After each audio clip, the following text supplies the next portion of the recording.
Essa aula está sendo gravada, tá bom? Para ser postada depois no YouTube. Vamos lá. Na aula passada a gente estava falando sobre a colonização inglesa na América do Norte, né? Falamos sobre toda a questão da estrutura, que a colonização inglesa ela se deu um pouco mais atrasada, né, do que as colonizações espanholas e portuguesas. Falamos também sobre como houve uma diferenciação no processo de produção entre as colônias do norte, né, das 13 colônias, e as colônias do sul, das 13 colônias, né, enquanto no norte havia uma produção mais variada e mais voltada ao mercado interno, no sul havia uma produção baseada no plantation, né, na grande pedaço de terra fazendo uma monocultura voltada para exportação, ok? Foi amplamente usado no sul a mão de obra escrava, né? Enquanto no norte a mão de obra escrava africana também foi usada, mas em menor grau, ok? E falamos também sobre a questão da estrutura colonial inglesa no território das 13 colônias, né, que foi uma estrutura baseada na concessão a empresas privadas, né, administração a empresas privadas, e que a um certo momento a Inglaterra ela começou a ambicionar um maior domínio comercial e exploratório das 13 colônias. Falamos também que grande parte dos grupos que povoaram as colônias inglesas, né, no caso as 13 colônias, eram povos que estavam buscando um refúgio, né, de perseguições políticas que a coroa real, que a coroa inglesa vinha empreendendo, né, a grupos puritanos, grupos presbiterianos. Falamos também que muitas vezes essas empresas elas financiavam, né, a vinda de outros grupos, não só grupos religiosos, mas também grupos marginalizados, né, grupos que eram condenados à lei, pela lei, né, e que tinham a opção ou de ir presos, né, ou de serem mandados para a Inglaterra, ou perdão, para a América, né, e eles preferiam virem para a América. Chegavam aqui, tinham um contrato de 5 anos, né, que eles tinham que trabalhar para poder pagar a sua vinda, ok? Mas a um certo momento a Inglaterra começou a querer expandir o seu domínio sobre o território e o pessoal lá já estava bem acostumado a ter um controle próprio, né, do funcionamento da colônia mesmo, do seu convívio, do seu mercado e assim por diante. Então aqui a gente vai chegar no momento da independência das 13 colônias. As colônias eram administradas por governadores nomeados pelo rei inglês. Os governadores recebiam assessoria de uma assembleia eleita por colonos, que ficava responsável pelo recolhimento dos tributos, né? Então a gente vê que tem uma participação política ativa dos colonos aqui no processo de decisões. Por mais que exista uma participação do rei, né, essa participação ela não anula a representação dos colonos nas decisões políticas. Desde o início, as colônias inglesas na América tiveram autonomia política e administrativa, se comparadas ao modelo espanhol e português. Isso acabou gerando uma consciência nos colonos que eles não precisavam da Inglaterra para se desenvolverem. 2 séculos mais tarde, esse pensamento seria o indutor do processo de independência, né? Então eles tinham essa consciência de que eles poderiam se desenvolver, poderiam fazer com que as suas terras, o seu comércio, o seu mercado, né, a sua sociedade como um todo se desenvolvesse sem a intervenção da Inglaterra, né? E isso é uma característica forte do processo de colonização, de povoamento que ocorreu nas 13 colônias. Como foi falado nas aulas passadas, a diferença do processo de povoamento se deu porque não haviam tantos recursos naturais na América do Norte. Então a Inglaterra, por mais que ela tivesse a intenção de explorar, né, de estabelecer uma colônia parecida com os modelos espanhóis, com os modelos portugueses, né, que fizeram um grande lucro explorando aqui a América do Sul, explorando ouro, cana-de-açúcar, né? No caso dos portugueses, dos franceses explorando o pau-brasil, né? Eles não viram um clima favorável é, é, e essa disponibilidade de recursos exploratórios na América do Norte. Então, se estabeleceu-se uma colônia mais de povoamento do que de exploração lá devido a esses fatores, né? E isso aí vai acabar influenciando eles a querer se livrar do domínio inglês. O processo de independência das 13 colônias ocorreu ao longo do século XVIII e teve como pano de fundo as disputas territoriais entre colonos ingleses e franceses. A Guerra dos Sete Anos, que elevou a crise financeira da Grã-Bretanha, fez com que os britânicos aumentassem os impostos cobrados nas 13 colônias, a fim de cobrir as despesas da guerra.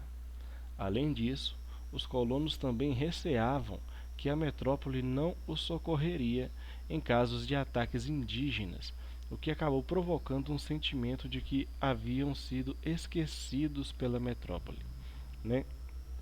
Então a gente vai ver aqui, ó, durante a colonização, desde o início da colonização da América do Norte, um uma forte resistência, né, dos povos indígenas que lá viviam ao processo de colonização, né, ao estabelecimento da sociedade colonial pelos ingleses no território da América do Norte.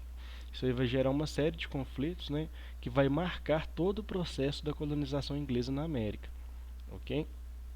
E esses conflitos, eles eram uma preocupação constante para esses colonos, né, porque a sua economia, o seu modo de funcionamento, todo era de certa forma refém, né, desse medo de ataques indígenas, né, que invadiam as fazendas, queimavam as casas, né, assassinavam os colonos. Não estou falando que não acontecia o contrário também, acontecia e muito, né, expedições é, de colonos atrás, né, de tribos indígenas, de grupos indígenas, né, tanto um ataque quanto em uma manifestação de retaliação. Mas o que, que acontece? É, a Inglaterra e a França vinham passando já há muitos anos por uma guerra, por um conflito, que é a chamada Guerra dos Sete Anos. Essa guerra, ao fim dela, ela deixou tanto a França quanto a Inglaterra em péssimo estado financeiro, em péssimo estado econômico, né? Eles entraram em crise profunda. Mas o que, que acontece? A França, ela, como que ela vai se manifestar, né, sobre esse processo aí da crise financeira? A França, ela vai apoiar os colonos, né, no processo de independência. E a Inglaterra, ela vai tentar cobrar mais impostos dos colonos para tentar cobrir, né, as despesas, os prejuízos que a Inglaterra teve com a Guerra dos Sete Anos. Na França, isso vai acabar inclusive desembocando na Revolução Francesa, né, que vão assassinar o rei e vão estabelecer um governo republicano. Ok? Então vamos avançando aqui. Com a difusão das ideias iluministas na Europa e sua mensagem de liberdade política, os colonos entenderam que poderiam dispensar o governo britânico, né? Então, o que, que acontece? Durante esse período, após a Guerra dos Sete Anos, né, vinham surgindo vários críticos ao sistema monárquico absolutista, né? Eles estavam sempre questionando por que, que o rei ele tem que ter todo o poder na mão, por que, que o rei ele é considerado um escolhido de Deus, né? Qual que é o papel do resto da sociedade diante dessa teoria do direito divino, né? E começaram a haver vários questionamentos, né? Várias manifestações contrárias ao governo absolutista dos monarcas, né? Esse movimento ele foi chamado de iluminismo. Era um movimento que baseava-se nos princípios da razão, né? E ele foi se desenvolvendo e foi ganhando cada vez mais força durante o processo da Revolução Francesa. As ideias iluministas elas acabaram chegando aqui na América, né? influenciando diversos movimentos separatistas, né, em toda a América. E a gente vai ver as revoltas nativistas, né, na, aqui na região da América Portuguesa, né, no Brasil. A gente vai ver vários processos de independências na América Espanhola, né, e a gente vai ver também a independência da América Inglesa na América do Norte. Todos eles influenciados por esses ideais, né, por essas teorias anti-absolutistas dos pensadores iluministas. Leis britânicas acirraram as divergências entre os colonos americanos e a coroa inglesa, provocando a luta pela independência. Dentre os objetivos dessas leis, destacam-se o interesse inglês no controle do comércio da colônia americana. Então, como eu disse, o comércio, toda a estrutura colonial, né, o desenvolvimento da colônia de povoamento aqui na América do Norte, era entregue a essas empresas privadas. Né? Havia um monitoramento, né, uma subordinação a essas empresas. A figura da coroa inglesa, né, mas ainda assim havia uma grande autonomia, tanto pelos colonos quanto por essas empresas, né, que eram responsáveis pela administração, pelo desenvolvimento dos territórios ingleses aqui na América. E o que acontece? Toda esse problema, essa crise gerada pela Guerra dos Sete Anos, ela começa a afetar muito a Inglaterra, que busca de alguma forma, né, tentar compensar essas percas, aumentando os impostos e buscando maior controle sobre o mercado, sobre o comércio colonial aqui na América. E isso vai gerar uma grande divergência, né, um grande conflito entre os colonos, que não admitiam essa interferência, né, eles queriam manter a sua autonomia política e comercial, e os ingleses, que buscavam de alguma forma, desesperadamente, né, tentar ressarcir os prejuízos que eles tiveram com a Guerra dos Sete Anos. Esse controle visava mesmo aumentar as receitas da coroa e diminuir a liberdade de comércio dos negociantes americanos. Então, pessoal, o que acontece aqui? Esses comerciantes americanos, esses colonos, né, eles não tinham um pacto colonial tão bem definido como era na América Espanhola, na América Portuguesa, né, onde a colônia só poderia vender seus produtos para a metrópole. Né? No caso aqui, eles tinham uma maior liberdade nesse aspecto, mas a Inglaterra ela queria assemelhar mais o sistema ao sistema que era desenvolvido pelos espanhóis e pelos portugueses. Né? O estopim para formalizar a independência foi o imposto do selo estabelecido pela Grã-Bretanha e a imposição do monopólio da venda do chá à Companhia das Índias Orientais, sem a aprovação dos colonos. Né? Grande parte da produção dos colonos era a produção do chá, né? E esse comércio do chá era tanto era tão ativo quanto era ativo tanto na exportação quanto na importação desse produto, né, desse insumo, e acabou-se que a Inglaterra estabeleceu esse imposto aqui, ó, o imposto do selo e o monopólio da venda do chá à Companhia das Índias Orientais. Essa Companhia das Índias Orientais era uma companhia administrada pela Inglaterra, né? E basicamente significa que todo o comércio de chá ele vai ser controlado, ele vai ser dominado por essa Companhia das Índias Orientais, ele vai ser controlado pelo monopólio inglês. Né? Isso aí vai gerar uma série de revoltas entre os colonos também. Indignados com as leis intoleráveis seriam essas, né, que estão buscando diminuir a autonomia comercial, a autonomia administrativa da colônia dos colonos, né? Indignados com as leis intoleráveis, representantes dos colonos reuniram-se no primeiro Congresso Continental da Filadélfia, realizado em setembro de 1774. Nele, resolveram enviar ao governo inglês um pedido para que fossem revogados os atos intoleráveis. A resposta inglesa foi negativa e os ingleses e colonos se enfrentaram nas batalhas de Lexington e Concord, né? Então, eles enviaram essa carta, eles pediram ao rei para que voltasse atrás nessas imposições, né? E essa solicitação deles foi negada, tá bom? E aí começaram as batalhas, ocorreu a declaração de guerra oficial, né? Um combate direto entre os colonos e o exército inglês. Ante as hostilidades, em 1775, os delegados dos estados voltaram a se reunir no segundo Congresso Continental da Filadélfia, onde declararam guerra à Inglaterra. Nessa mesma ocasião, George Washington foi nomeado comandante das forças americanas e Thomas Jefferson ficou encarregado de redigir a Declaração de Independência.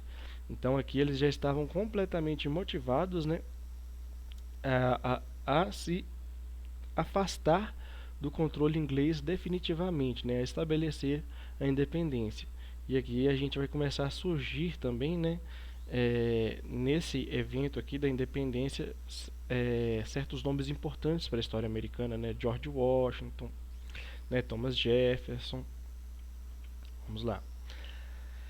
A Declaração de Independência foi aprovada no dia 4 de julho de 1776, colocando fim à dominação inglesa no território americano. Como era de se esperar, a Inglaterra enviou milhares de soldados para recuperar a região e o conflito se estenderia até 1783, tá bom? Então a gente vê aqui uma extensão de 7 anos após a declaração de independência, né, e a conclusão dos conflitos entre os colonos e os ingleses. Durante a luta pela independência, os colonos contaram com a ajuda militar da Espanha, da Holanda e da França.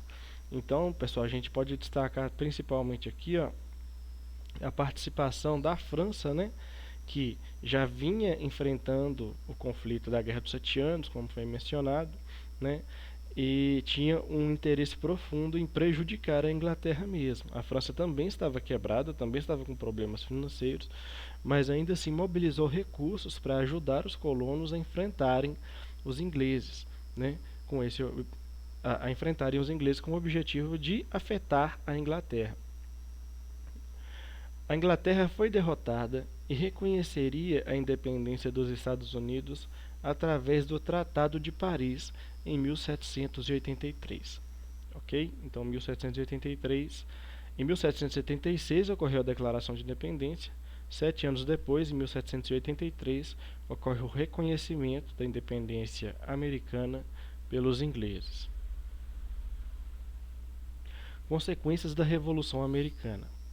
A Revolução Americana separou os Estados Unidos da Inglaterra e inspiraria movimentos como a Revolução Francesa e as independências das colônias da América Latina. Ok? Então, tanto a independência da América inglesa, né, a independência dos Estados Unidos, quanto o processo da Revolução Francesa, todos eles foram influenciados, né, pelo processo do iluminismo, pelas ideias iluministas. Também foi a primeira vez que se colocaram em prática os princípios do iluminismo, como a separação de poderes, a garantia da liberdade individual e a igualdade social. Separação de quais poderes, né? O executivo, o legislativo e o judiciário. Okay? A liberdade individual, né, que é um dos grandes lemas, né, é um dos grandes pilares aí do, como é que eu posso dizer, da ideologia nacionalista americana, e a igualdade social, ok? Sendo que essa igualdade social ela valia entre brancos, né? Temos sempre que pensar isso, porque os negros, após o processo de independência, vai surgir um outro dilema, que é o que deve se fazer sobre a questão da escravização, né? Havia uns grupos aí que eram favoráveis à escravidão e os grupos que eram contra, né? Mas isso aí vai se tornar um grande dilema aí no processo de independência também. Uma vez conquistada a independência, no processo pós-independência, quer dizer, né? Uma vez conquistada a independência, os colonos americanos começaram a expandir-se para o oeste, onde chocariam com os espanhóis, os nativos americanos e a questão da escravidão, ok?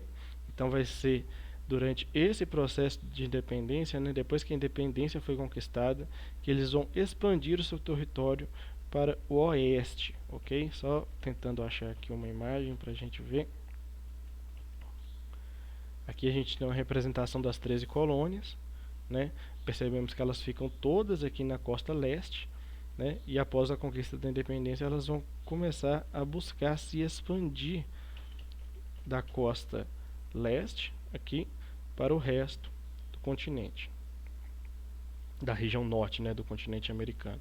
E essa expansão vai ser bem sucedida, tanto é que a América, os Estados Unidos, né, vai fazer, é, vai aumentar as suas fronteiras, tendo litoral aqui nos dois oceanos, né, no Oceano Atlântico e no Oceano Índico. Ok? Então, opa, acho que eu avancei demais. Ok. Agora a correção das atividades. Leis britânicas acirraram as divergências entre colonos americanos e a coroa inglesa, provocando a luta pela independência. Né? Então aqui está falando sobre essas leis intoleráveis que foram mencionadas. Dentre os objetivos dessas leis, destacam-se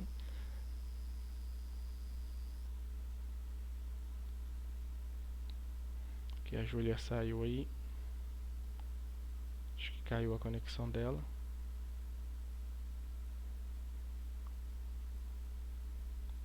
Vamos aguardar aqui um pouco para ver se ela volta, né? Ou algum outro aluno aparece.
Ô Júlio,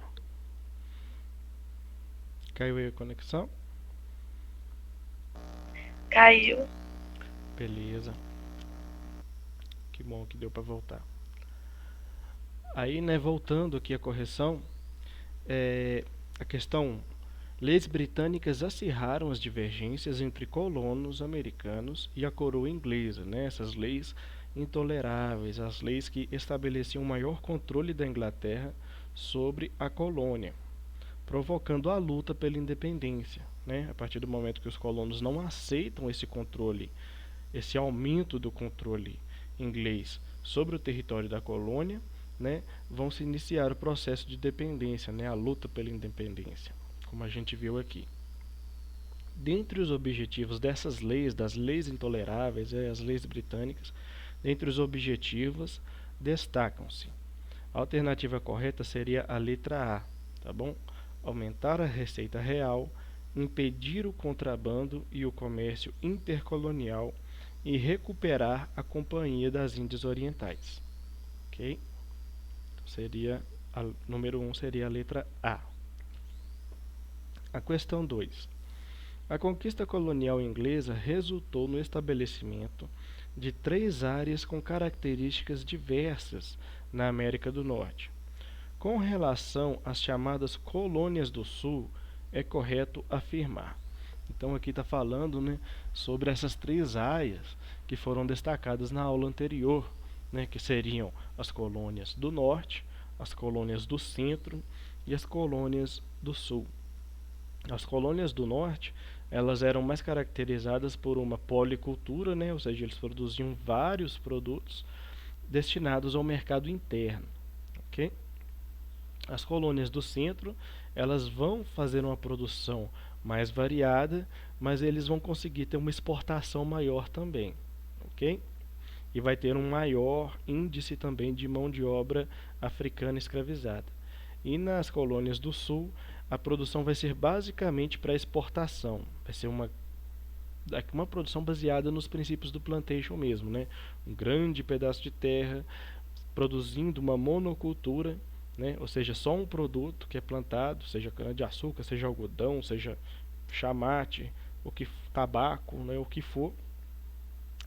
Então vai produzir só um produto nesse grande pedaço de terra e essa produção vai ser toda voltada para exportação. E a mão de obra escrava vai ser muito usada nas colônias do sul. E aqui está perguntando, né, sobre as características das colônias do sul. O que é correto afirmar sobre as colônias do sul? A correta seria a letra C. As colônias do sul baseavam-se em uma economia escravista, né? Como eu disse, grande parte dos escravos da América do Norte eles se concentravam nas colônias do sul, né? Voltada principalmente para o mercado externo de produtos, com o tabaco e o algodão. Então a produção deles era baseada numa produção para exportação, né, nos princípios de uma monocultura, né, ou seja, a gente vê o tabaco e o algodão sendo as principais monoculturas, né, uma produção para exportação baseada, fundamentada na mão de obra escrava, ok? Então a resposta certa seria a letra C, número 2, letra C. E aqui a questão 3. Quando o intelectual e político francês Alexis de Tocqueville escreve, quando o intelectual e político Alexis de Tocqueville esteve nos Estados Unidos, percebeu que a organização política daquele país tinha uma relação muito íntima com fatores culturais, como o de se encarar o trabalho como uma virtude. Esses traços culturais vistos por Tocqueville, em grande parte, derivam, né? Então aqui está falando sobre essa questão principalmente baseada nos princípios de João Calvino, né, do calvinismo. Lembrando que eu disse que muitos grupos que povoaram, né, que colonizaram o território dos Estados Unidos eram grupos que estavam buscando um refúgio das perseguições políticas e religiosas que vinham ocorrendo na Inglaterra. A Inglaterra tinha estabelecido o anglicanismo, né, como a religião oficial, e as outras religiões acabavam sendo perseguidas, né? O calvinismo, os protestantes, né? Entre outros. E esse princípio aqui, ó, do trabalho ser valorizado, né? Como uma bênção, como uma virtude, como uma qualidade muito grande, né? Está profundamente ligado àquele princípio da predestinação dos calvinistas, né? Quanto mais rico você consegue ficar em vida, quanto mais bem-sucedido você consegue ficar em vida a partir do trabalho, mais Deus se manifesta como te abençoando, né? E quanto mais sucesso você tem em vida, mais sucesso você teria também no pós-vida, né? Após a morte, você seria honrado na mesma medida que você foi honrado aqui em vida, né? É um princípio do trabalho e da predestinação é, que fundamentam o ideário calvinista. E aqui está perguntando sobre essa virtude do trabalho aqui, né? Que Tocqueville viu no tempo que ele estava na colônia inglesa, na América. E está perguntando de onde que deriva essas qualidades. A resposta certa seria a letra E, da religião puritana, né, do calvinismo inglês. Então a número 3, letra E. Então só para fazer um review aqui, a número 1 seria a letra A número 2 seria a letra C e a número 3 seria a letra E. Ok? Ainda faltam 5 minutos. Vou iniciar aqui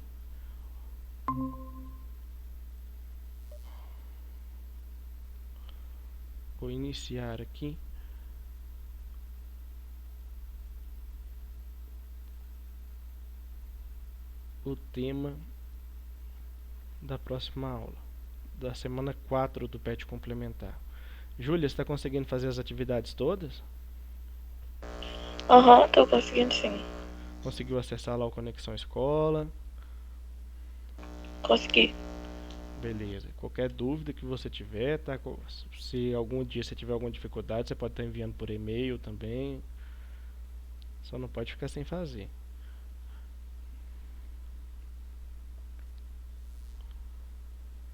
Então, aqui nesses últimos minutinhos, na semana 4 do PET complementar, o tema foi o Brasil Colônia, tá bom? E eu acho que é melhor a gente começar esse tema aqui na próxima aula, se não for um problema para você, Júlia. Pode ser? Pode ser sim, tudo bem. Porque faltam só 4 minutos. Então fechou. Então, Júlia, Ok. beleza. Então, Júlia, obrigado por estar participando dessa aula, tá bom? Vou dispensar você uns 3 minutinhos mais cedo. Beleza? Beleza. Valeu, obrigado e até a próxima. Nada. Tchau, tchau. Até. Beleza, tchau, tchau.